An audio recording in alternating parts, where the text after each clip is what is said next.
বিগত সরকার প্রকল্পের সম্ভাব্যতা যাচাই করেছে নামকাওয়াস্তে, এমনকি রাষ্ট্রের শীর্ষ ব্যক্তিদের খুশি করতেও হাতে নেওয়া হয়েছে অনেক প্রকল্প। এমন পর্যবেক্ষণ এসেছে অর্থনৈতিক কৌশল পুনর্নির্ধারণ সংক্রান্ত টাস্কফোর্সের প্রতিবেদনে। তাদের সুপারিশ ঢেলে সাজাতে হবে বিমান বাংলাদেশ এয়ারলাইন্সকে, বন্ধ করতে হবে ছাত্র রাজনীতি।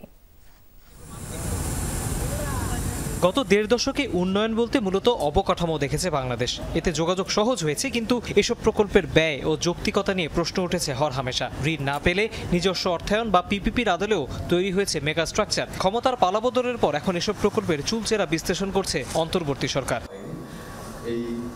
সেই লক্ষ্যে গত সেপ্টেম্বরে গঠন করা হয় অর্থনৈতিক কৌশল পুনর্নির্ধারণ সংক্রান্ত টাস্ক ফোর্স। লক্ষ্য ছিল বৈষম্যহীন অর্থনীতি নিশ্চিতে সংস্কারের সুপারিশ করা। ছিলেন বিভিন্ন খাতের বিশেষজ্ঞ, অর্থনীতিবিদ, উদ্যোক্তা ও গবেষকরা। সোমবার শিক্ষা ও পরিকল্পনা উপদেষ্টার উপস্থিতিতে ব্রিফিংয়ে বেশ কিছু সুপারিশ জানান টাস্ক ফোর্সের সদস্যরা।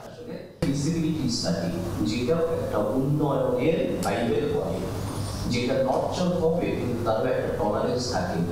আমরা বাইরে চলে যাচ্ছি 100%, 200% ভেরিয়েশন চলে আসতেছে।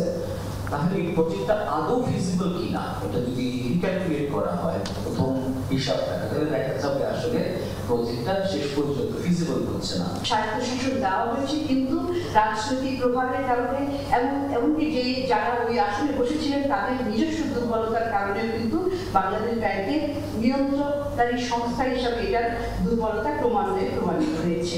গত ডিসেম্বরে public borrowing was exceedingly high, around 19%, যেখানে প্রাইভেট সেক্টর ক্রেডিট গ্রোথ হচ্ছে only 7%।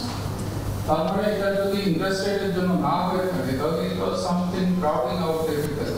এ সময় ছাত্র রাজনীতি বন্ধের সুপারিশ নিয়ে প্রশ্ন করেন সাংবাদিকরা। জবাবে টাস্ক ফোর্সের প্রধান জানান, শিক্ষার সঠিক পরিবেশ নিশ্চিতেই এই প্রয়াস। তারা দেশের কাজে এগিয়ে আসবে, এটাই তো স্বাভাবিক, কিন্তু সেটার জন্য ক্ষেত্র না।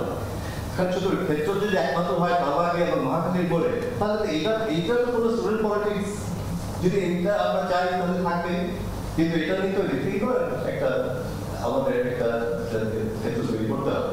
এ সময় বিমান বাংলাদেশ এয়ারলাইন্সের বর্তমান অবস্থা প্রসঙ্গে মন্তব্য করেন পরিকল্পনা উপদেষ্টা। বাংলাদেশ সহজে তো ওখানকার যে ভেস্টেড ইন্টারেস্ট এটা করতে দেবে না, তার থেকে বরং এটাকে দুই ভাগ করে এক ভাগ বিদেশি ম্যানেজমেন্টে দিয়ে দেওয়া, ওই যে কাকে দেবে, সিঙ্গাপুর এয়ারলাইন্স বা কাতারকে, আরেক ভাগ আমাদের বাংলাদেশ বিমানই চালাক দেখি, একদমই সেম রিসোর্স, সেম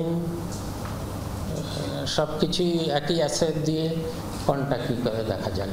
ব্রিফিংয়ে তিতুমির কলেজের অবরোধ দিয়ে প্রশ্ন উঠলে আগের কথাই জানান শিক্ষা ও পরিকল্পনা উপদেষ্টা। পরিষ্কার বক্তব্য গতকাল দিয়েছি, পত্রিকায় আছে, সবকিছুর একটা সময়, জায়গা এবং আজকে আমরা যা নিয়ে আলোচনা করছি সেটাই আলোচনা করি। তৌহিদ হোসেন, যমুনা নিউজ, ঢাকা।